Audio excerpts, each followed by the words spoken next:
Merci beaucoup, Maître. J'ai plusieurs questions, mais on va essayer de faire passer Dr SMINE. S'il vous plaît, est-ce que vous pouvez connecter? Hello, good evening. Can you hear me? Hey, good afternoon, and sorry for the delay. No, that's perfectly fine. I really was looking forward to this panel. So thank you very much for inviting me. So thank you so much. Let me just introduce you to the audience. So we have the pleasure to have the participation of Dr. SMINE. She is a special program officer at the African Union, the NEPAD, or the AUDA, the African Union Development Agency. So she is in charge of now dealing with the initiative of the regulatory, African medicine regulatory harmonization. She is also in charge of the health policies, la santé-publique, les systèmes de réglementation des médicaments, the regional harmonization, and the coordination of the EU private sector engagement. We have a French-speaking audience. Thank you so much for participating with us, and we will have you maybe say a few words before you start your presentation. Thank you again. Thank you very much for having me, and I'm hoping that the audience will be able to get me, even though I'll be speaking English.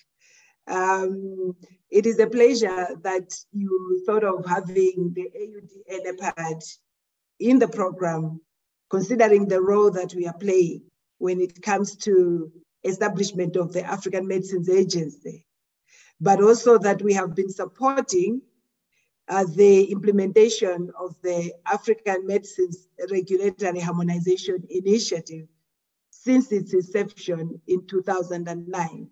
And I heard when Honorable Sidibe was speaking, he was quite clear when it comes to the importance of regulatory systems strengthening at the national level, at the regional level, as well as at the continental level, for us to be able to manufacture the medical products that we need locally.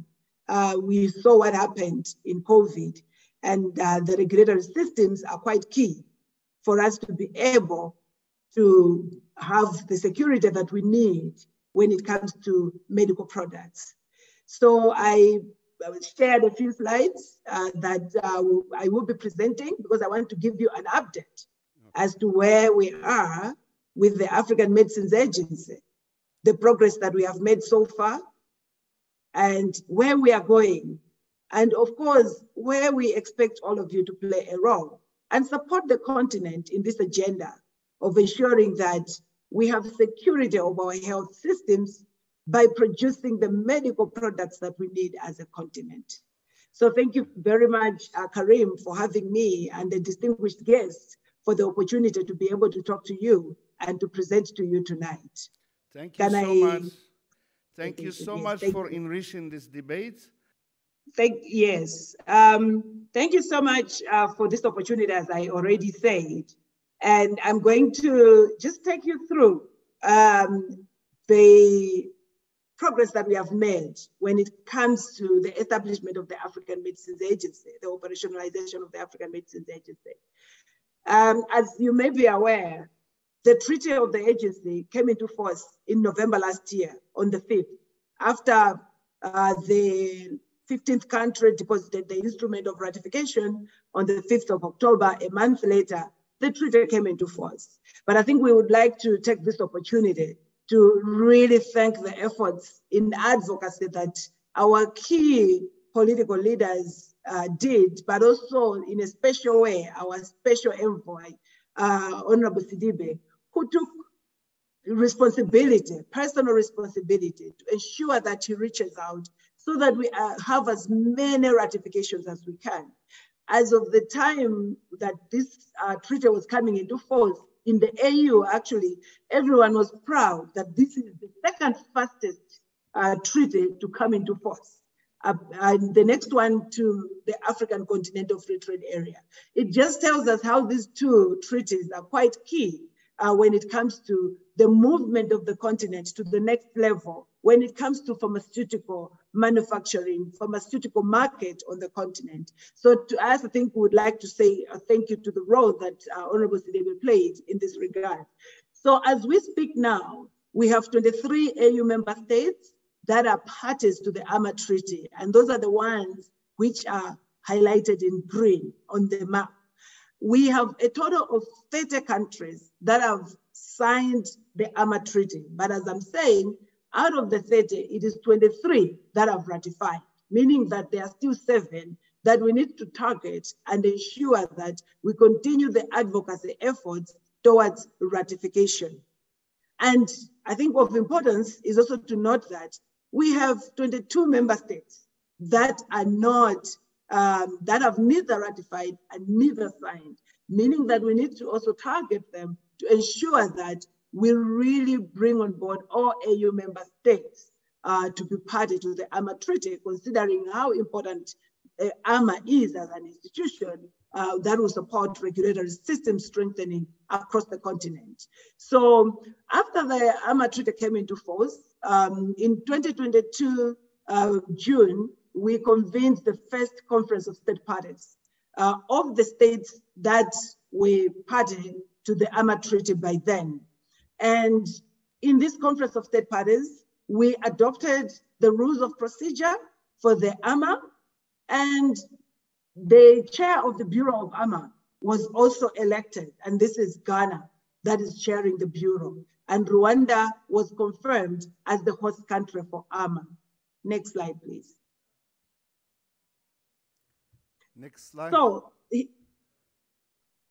here are a few highlights that I want to highlight to you when it comes to AMA after the first conference of state parties. What has happened between then and now?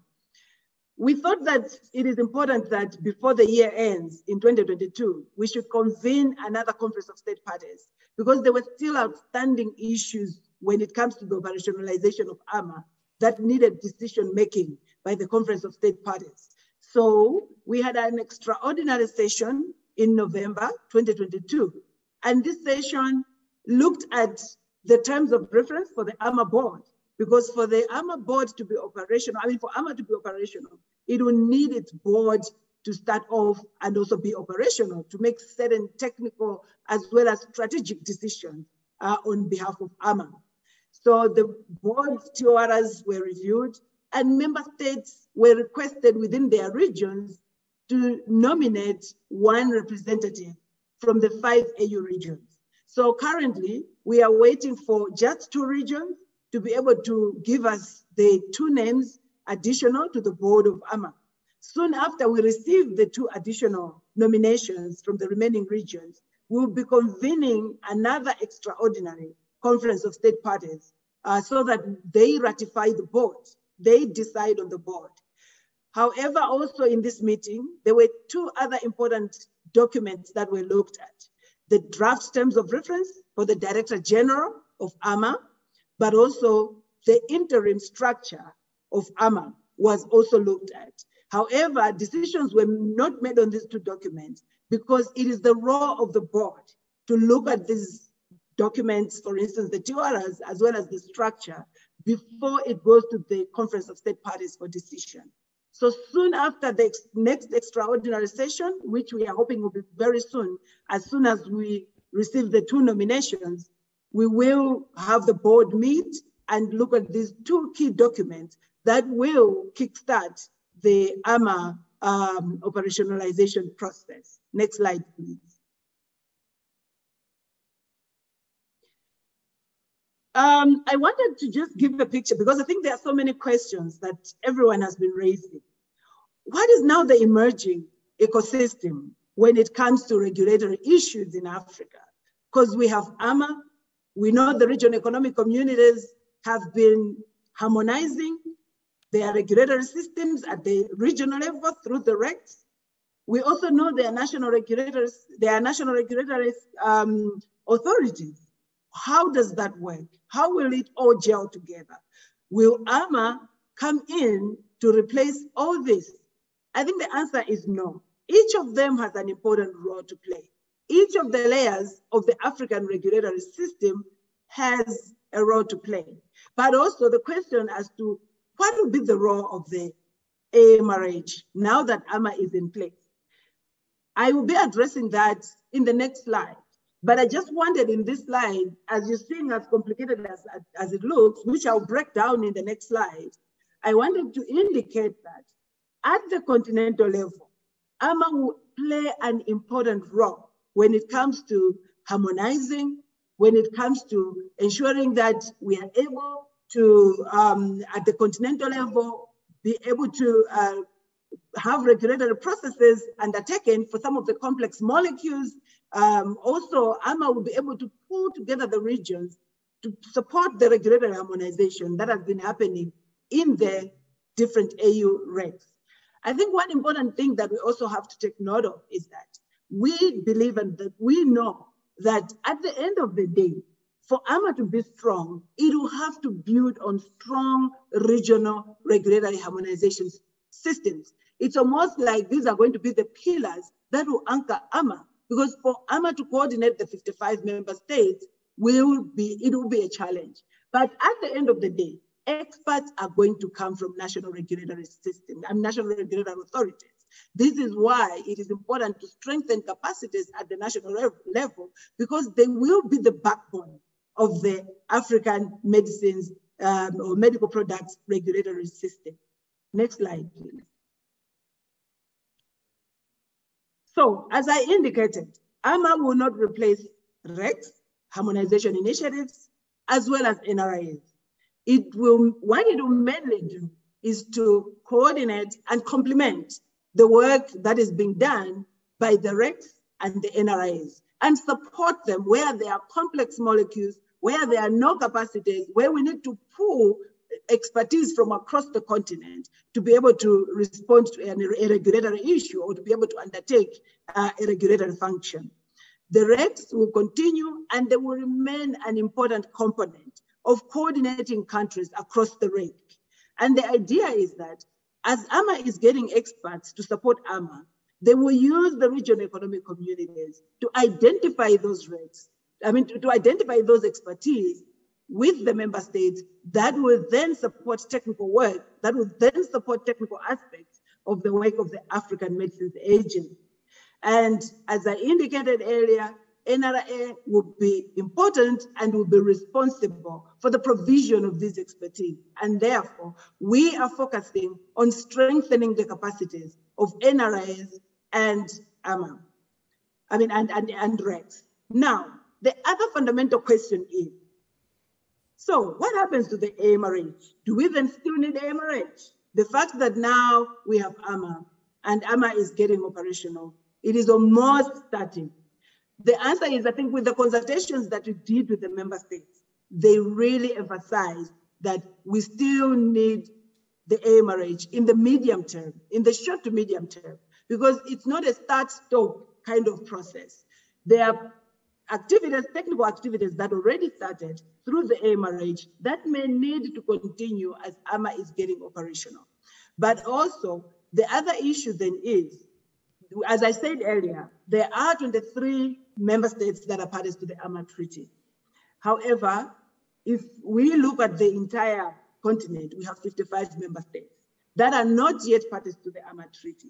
So this 22 will still require to be supported. Will still require those that have not signed, not ratified. They will still require to participate in regulatory harmonization in the regs. Therefore, there will be need for a mechanism, an entity that will bring on board the voices of the 55, pulling together the systems and structures that have been set up using the AMRH. We convene the regulators every year through the African Medicines Regulators Conference, as well as the AMRH Week, which pulls together all the 55 member states to discuss, prioritize, and respond to issues that are of common interest among the member states. So yes, AMRH will still remain relevant for the medium short-term period, so that it provides the necessary technical support that AMA will require for AMA to take off. Next slide. Sim, you still have 3 minutes, please. Try to wrap up. Okay, no, that's fine. Thank you so much. Next slide, please. So looking ahead, actually this slide is just focusing on what next? What are we going to do beyond what has happened so far? So what we are focusing on is strengthening advocacy. As I said, we want the member states that are not yet party to the AMA Treaty to become parties of the AMA Treaty as soon as possible. We will continue targeting, of course, targeting firstly the countries that have signed, and we want them to ratify. Secondly, the countries that have already reached maturity level 3, they are important to support and anchor other countries that are already parties to the AMA Treaty or that will be joining the AMA Treaty in the near future. So we will continue with the advocacy efforts. And secondly, the AUC as well as AUD and NEPAD will continue to support operationalization of AMA. While AUC is supporting administrative issues, the AUD and NEPAD has been supporting the technical aspects of the operationalization of AMA. We have been able to set up 10 technical committees that are defined in the AMA Treaty that are providing support to developing the different technical components when it comes to AMA, so that once the DG is on board, he's able to build on what AMRH has done over the years to take off and run with the technical work that the AMRH has already started. Next slide, that should be last. We are also focusing on ensuring that we strengthen networking and leveraging, because we understand and we know that for AMA to be able to function, there will be need for strong networking, strong reliance amongst the NRIs and amongst the different regional projects when it comes to harmonization. So what we are doing is that we are currently supporting regs, supporting member states, their NRIs, to undergo WHO benchmarking so that we understand their capacities, we understand the gaps, we know where to support them so that they can strengthen their capacities. We are coordinating partners around ensuring that we mobilize the necessary support that countries need to implement their institutional development plans following the benchmarking. And this, I think, is work that we started and we'll continue doing it. And we will be focusing on monitoring how this is going and ensuring that we are not leaving any stone unturned. And also, we will continue with regulatory capacity development. We have regulatory centers of excellence that have been established to support AMRH, and we believe that this will also be important to support the African Medicines Agency. So we will continue with supporting this initiative in preparation for AMA coming on board. But I think in summary, as I conclude, I would like to indicate that we have moved, we have made progress, more needs to be done, especially on advocacy, so that we bring more countries on board. But also on the technical aspects, we would like each one of us to be able to support the establishment of the different technical components of the work of AMA. So thank you very much once again for giving me this opportunity, and we look forward to giving you more updates in the coming gatherings. Thank you very much. Thank you so much.